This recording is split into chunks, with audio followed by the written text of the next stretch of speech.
வணக்கம். மார்ச் மந்த்துக்காக ஒரு வீடியோ போட்டிருந்தேன். அதை பார்த்துட்டு நிறையவே ஒரு ரெஸ்பான்ஸ்ன்னு சொல்லலாம்.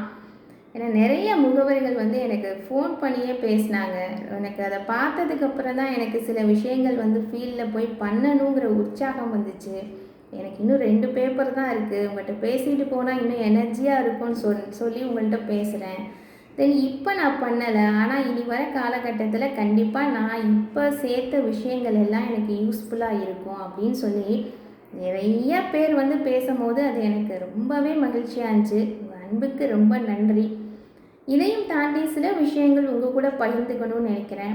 நிறைய பார்த்துருக்கேன் சோஷியல் மீடியாவில் வந்து உங்களோட பாலிசி சம்மந்தமான விஷயங்கள்லாம் நீங்கள் போஸ்ட் பண்ணுவீங்க. இவ்வளோ கட்டினா இவ்வளோ கிடைக்கும் அந்த மாதிரி.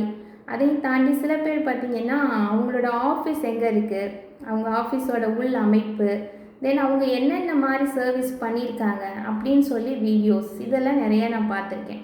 இதையும் தாண்டி உங்களோட கஸ்டமர்ஸ் வந்து நிறையா இருப்பாங்க. ஸோ ரேண்டமாக ஒரு மாதத்துக்கு 2 பேர் 3 பேர் அந்த மாதிரி நீங்கள் செலக்ட் பண்ணிக்கிட்டிங்கன்னா அவங்கள்ட்ட ஃபீட்பேக் கேட்டு அதை வந்து ஒரு ரீல்ஸாக நீங்கள் க்ரியேட் பண்ணலாம். ஏன்னா எனக்கு தெரிஞ்சு சாப்பிடாம தூங்காமல் கூட இருக்காங்க. ரீல்ஸ் பார்க்காம இப்போ யாராவது இருக்காங்களான்னா கண்டிப்பாக கிடையாது. ஸோ அந்த அளவுக்கு ஒரு ட்ரெண்டிங்கான விஷயம் பார்த்திங்கன்னா அது ரீல் தான். ஸோ நம்ம அதை ரீலாக க்ரியேட் பண்ணி போஸ்ட் பண்ணும்போது அது கண்டிப்பாக பயங்கரமாக ரீச் ஆகும். உங்கள் கஸ்டமர் வந்து உங்களை எப்படி வந்து அணுகுனாங்க, அல்லது நீங்கள் எப்படி போய் அவங்கள அணுகுனீங்க, என்ன மாதிரி பாலிசி வந்து அவங்க எடுத்தாங்க, எப்படி ப்ராப்பராக கட்டும் போது அவங்களுக்கு என்ன மாதிரி பெனிஃபிட் கிடைச்சிச்சு, அதனால் திருப்பி திருப்பி அவங்க எவ்வளோ கட்டினாங்க, எத்தனை பேருக்கு உங்களை ரெஃபர் பண்ணாங்க, உங்களோட சர்வீஸ் எப்படி இருந்துச்சுங்கிற மாதிரி நிறைய விஷயங்கள் இன்னும் இருக்கும். இது எல்லாத்தையுமே நம்ம அந்த ஒரு ரீல்குள்ளே நம்ம கொண்டு வர முடியும். அந்த மாதிரி டிஃப்ரெண்ட்டாக நீங்கள் யோசித்து நீங்கள் ரீல்ஸ் போஸ்ட் பண்ணும்போது கண்டிப்பாக பப்ளிக் அது நல்லாவே ஒரு ரீச்சை கொடுக்கும்.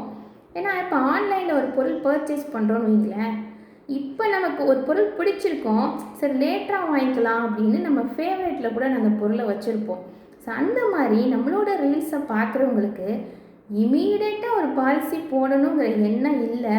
ஸோ லேட்டராக போடும் போது நம்ம பார்த்துக்கலாங்கிற மாதிரி ஒருத்தங்களுக்கு தோணுச்சுன்னா, என்னை பொறுத்தவரையும் நம்மளை பற்றின சிந்தனையை ஒருத்தங்க மனசுக்குள்ளே கொண்டு போக வைக்கிறோம் பார்த்தீங்களா, அதுவே வந்து ஒரு மிகப்பெரிய சக்ஸஸ்ன்னு நான் சொல்லுவேன். ஏன்னா போட்டியான ஒரு காலகட்டத்தில் இருக்கும் போது நம்மளை ஞாபகம் வச்சுக்கிற அளவுக்கு நம்ம ஒரு விஷயங்கள் பண்ணுறது வந்து ஒரு மிகப்பெரிய சக்ஸஸ்.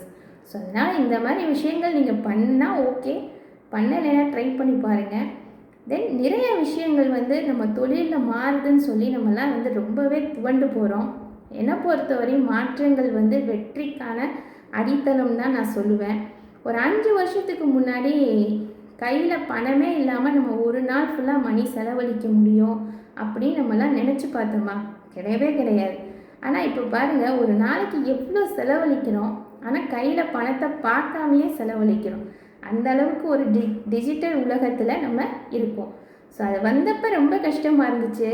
பட் இப்போ ரொம்பவே அதுதான் வந்து ஈஸியாக இருக்குது. அதனால் நமக்கு ஒரு மாற்றங்கள் நம்ம தொழிலில் வருதுன்னா அதுக்கான நாலேஜை நம்ம இம்ப்ரூவ் பண்ணிக்கணும்.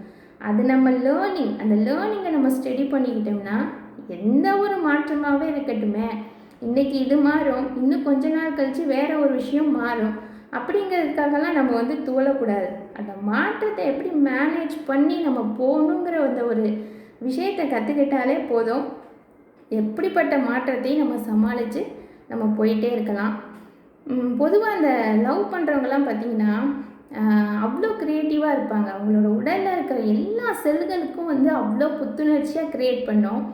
4 வரி கூட எழுத தெரியாதவங்க 40 வரியில் கவிதை எழுதுவாங்க. அந்த அளவுக்கு அவங்களுக்கு வந்து ஒரு க்ரியேட்டிவிட்டி இருக்கும். யாருமே சொல்லித்தர மாட்டாங்க, அவங்களா பண்ணுற ஒரு விஷயம்தான். ஸோ நம்மளோட தொழிலையும் நம்ம நேசிக்கும் போது நம்மளை அறியாமல் நமக்கு நிறைய க்ரியேட்டிவிட்டி வரும். ஸோ இந்த மாதிரி நான் சொன்ன இந்த ரீல்ஸை வந்து உங்களோட க்ரியேட்டிவிட்டிக்கு தகுந்த மாதிரி மக்களுக்கு போர் அடிக்காத மாதிரி நம்ம பண்ணும்போது கண்டிப்பாக அது நல்லா ரீச் ஆகும். பிஸ்னஸை பொறுத்தவரையும் பர்ஃபெக்ஷன் ரொம்ப முக்கியம்னு சொல்லுவாங்க. கண்டிப்பாக பர்ஃபெக்ஷன் முக்கியம்தான். ஆனால் அதையும் தாண்டி கனெக்ஷன் வந்து ரொம்ப ரொம்ப முக்கியம். நான் பர்ஃபெக்டாக இருப்பேன், நான் பர்ஃபெக்டாக போஸ்ட் பண்ணுவேன், பர்ஃபெக்டாக அதெல்லாம் பண்ணுவேன்னு சொல்லிவிட்டு அந்த பர்ஃபெக்ஷனோடு இல்லாமல் நம்ம கஸ்டமர்ஸோட கனெக்ஷன்லேயே ரொம்ப எந்த அளவுக்கு இருக்கமோ அந்த அளவுக்கு நம்மளோட பிஸ்னஸை நம்ம ஸ்மூத்தாக கொண்டு போகலாம். ஸோ ட்ரை பண்ணி பாருங்கள். நன்றி.